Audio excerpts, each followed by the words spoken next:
সকালবেলা 6টার সময় চা। Good morning. Good morning. আজকে হচ্ছে 21 তারিখ আর সকালবেলা যথারীতি আমরা 5:30টায় ঘুম থেকে উঠে পড়েছি। এখন যদিও বাজে 6টা আর আমরা চা খাওয়ার জন্য তোড়জোড় করতে চলে এসেছি হোমস্টের কিচেনে নিজেরাই। আজকে আপনাদের দুটো মজার ঘটনা বলি। প্রথমে গতকালের ঘটে যাওয়া একটা মজার ঘটনা। গতকালের মজার ঘটনার মধ্যে যেটা ছিল, আমরা ফ্লাইটে খাবার অলরেডি প্রি বুক করে রেখেছিলাম। তবুও যেহেতু সকালবেলা বাড়ি থেকে বেরিয়েছি ব্রেকফাস্ট অনেক তাড়াতাড়ি করে, তো সাগ্নিক এবং আমার একটু খিদে পেয়ে গিয়েছিল। এয়ারপোর্টে পৌঁছে একটা দুর্বুদ্ধি জাগলো যে আচ্ছা একবার ট্রাই করা যাক তো লাউঞ্জে গিয়ে বিনে পয়সায় কিছু খাওয়া যায় কিনা।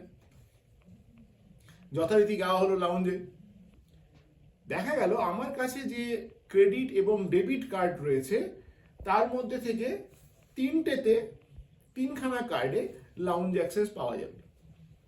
একজন বেশি হয়ে যাচ্ছে। এসো, একজন বেশি যেই হয়ে যাচ্ছে তখন ঠিক করা হলো যে ঠিক আছে একজনের পয়সা আমরা দিয়ে দেবো, পে করে দেব। চললাম লাউঞ্জ। বিজয়া, সাগ্নিক এবং আমার শাশুড়ি লাউঞ্জে ঢুকেও গেছে। আমি একটা একটা করে কার্ড দিয়ে লাউঞ্জ অ্যাক্সেস বানাচ্ছি।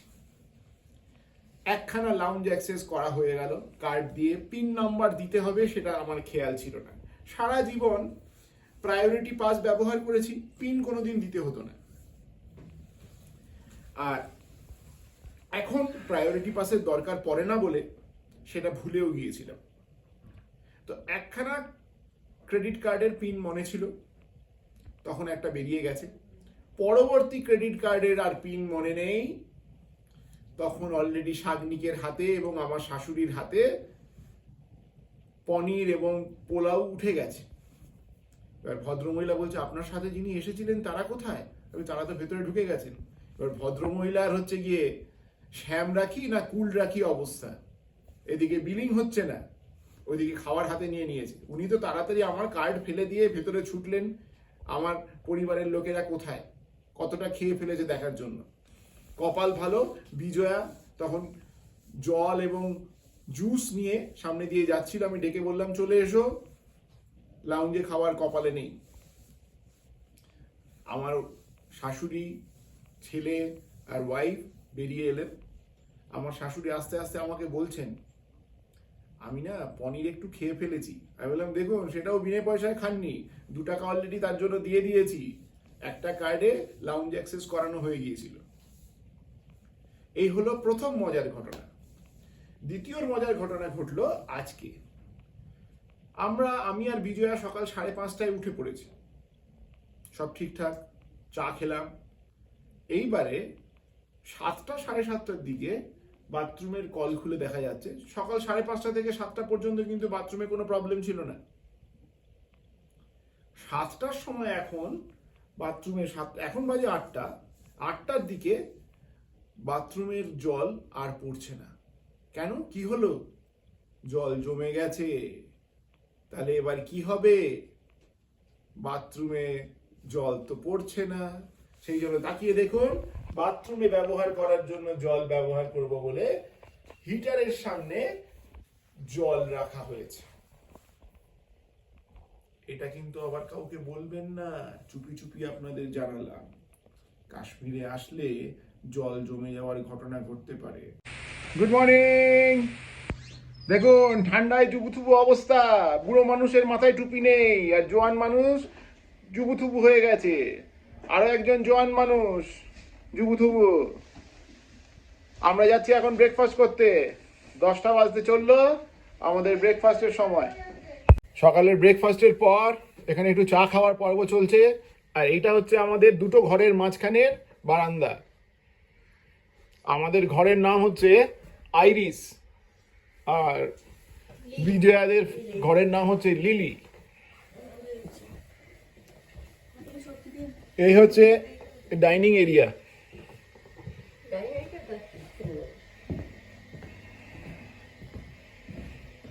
এবার আপনাদের দেখাচ্ছি বারান্দা।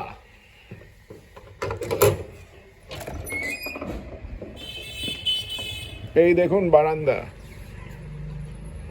পুরো কলোনিয়াল স্টাইল, পুরো কলোনিয়াল স্টাইলের ডেকোরেশন।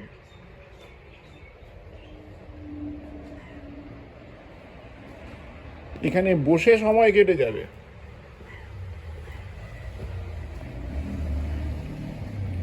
সামনে যে জলের জায়গাটা দেখতে পাচ্ছেন, এটা হচ্ছে ঝিলাম নদীর একটি ধারা, আর এটা হচ্ছে ঝিলাম নদীর ওপরে ব্রিজ।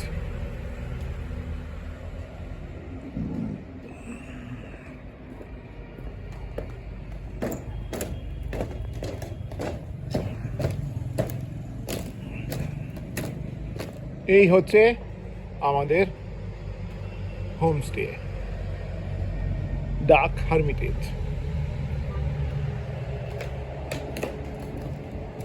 কালকে রাত্রিবেলা যখন ঢুকেছিলাম তখন অন্ধকার ছিল বলে পরিষ্কার করে দেখানো যায়নি।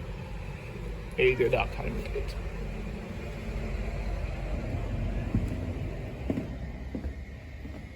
সুন্দর ডেকোরেশন,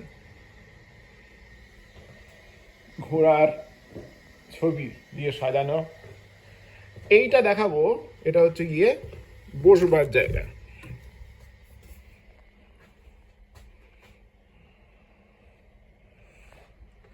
এই বসবার ঘরটাই একটা দুর্দান্ত জিনিস, আর এই কোণাতে রয়েছে আমার পছন্দের জায়গা।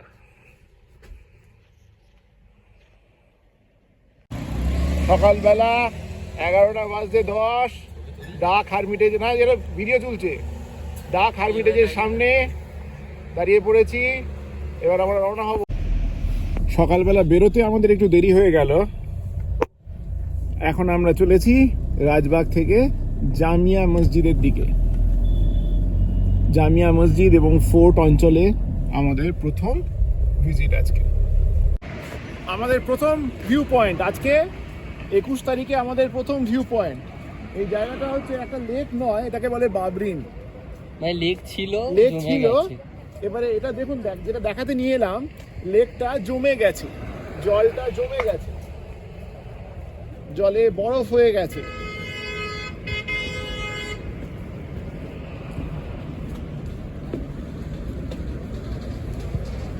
ওরে বাবা রে, খোলা কিন্তু জানি, বরফ হয়ে গেছে পুরোটাই বড়।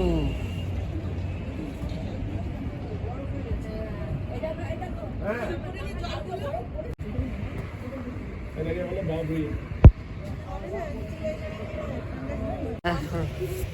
এ হলো ঐতিহাসিক জামিয়া মসজিদ।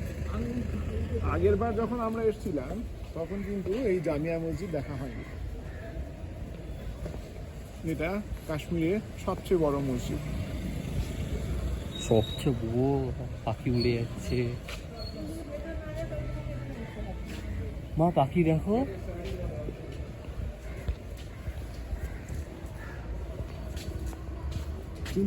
চুলটাকে ভেতরে ঢুকিয়ে না, তাহলেই হবে, কিছু লাগবে না। চুলটা ঢেকে নিলে চুলটা খোলা অবস্থায় যেতে পারবে।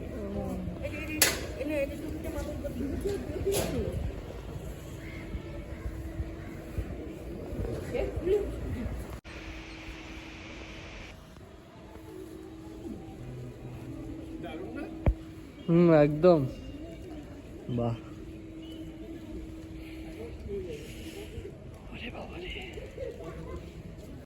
মা পা ঠিক আছে তোমার?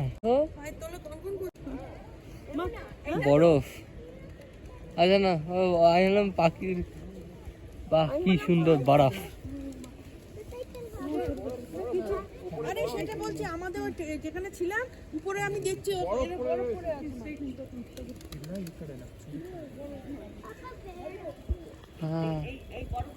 চান করছে, দেখো এর মধ্যে। মসজিদে গিয়ে মোজা ভিজিয়ে ফেলেছেন ম্যাডাম।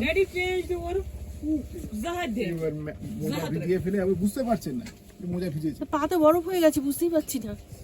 আমি তো দেখতে পাচ্ছি মোজা ভিজে গেছে। ये तो कलकत्ता वापस ले जाने की सोच रही है। ये तो अच्छा रहेगा ना, वहाँ तो ठंड होती है ना। सोनमा कहाँ से? कलकत्ता हम है कलकत्ता से। वहाँ तो ये माल बहुत चलता है, लेकिन वो थोड़ा इससे हल्का वाला चलता लेकिन है। ये রংগুলো সুন্দর না রং সুন্দর কিন্তু এটা কাশ্মীরে এসে কাশ্মীরে এই টাইপের কিন্তু এটা অন্য টাইপের হ্যাঁ অন্য টাইপের তো नहीं, ये तो आपका पंजाब का बना हुआ है ना, ये कश्मीर का नहीं बना हुआ है। ये कश्मीर का होता है, ये सिर्फ कश्मीर के लिए चलता है। ये यहाँ कश्मीर के लिए मैं बोल रही हूँ जो आप बोल रहे हो ये है वो ये बोल रहे हैं मुझे साड़ी के ऊपर लगाना तो ये आएगा साड़ी के ऊपर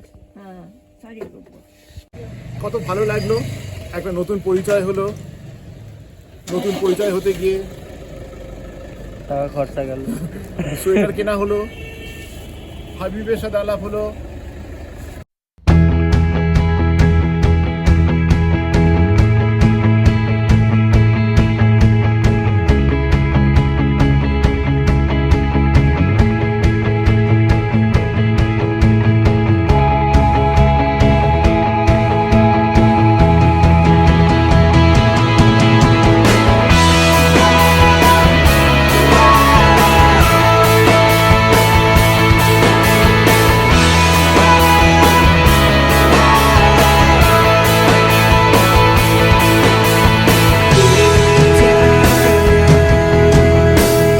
এসছি হরি পর্বতের উপরে, এটা হচ্ছে গিয়ে ওয়ে টু দ্য ফোর্ট।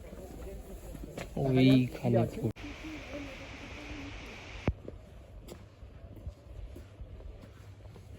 মা এখানেও পা কিন্তু পুরো হয়ে যাচ্ছে। হ্যাঁ মা চিল দেখো।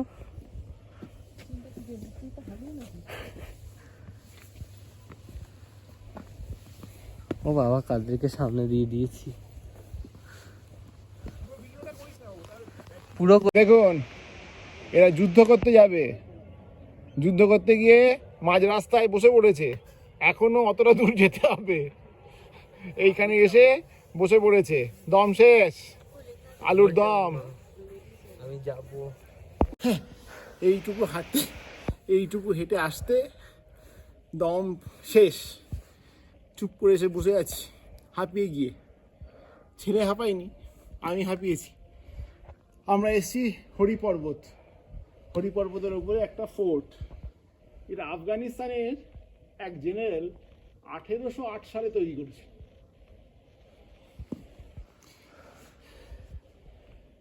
ভেতরে একটা মন্দির আছে, সামনে দেখতে পাচ্ছেন একটা মসজিদ, আর একটা গুরুদুয়ারাও আছে। এখন আর্মির আন্ডারে, ইন্ডিয়ান আর্মির আন্ডারে। এসছি যখন এত দূর, উঠে দেখব। বিজয়া আর আমার শাশুড়ি উঠতে পারলো না,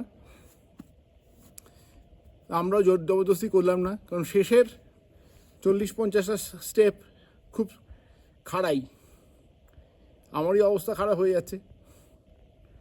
তো দেখি বাকিটা কমপ্লিট করি, চলুন। আমরা এখন এসেছি বাদামবাড়ি। বাদামবাড়ি হচ্ছে একটি মোগলদের গার্ডেন এবং সেখানে মেজরিটি হচ্ছে বাদাম গাছ।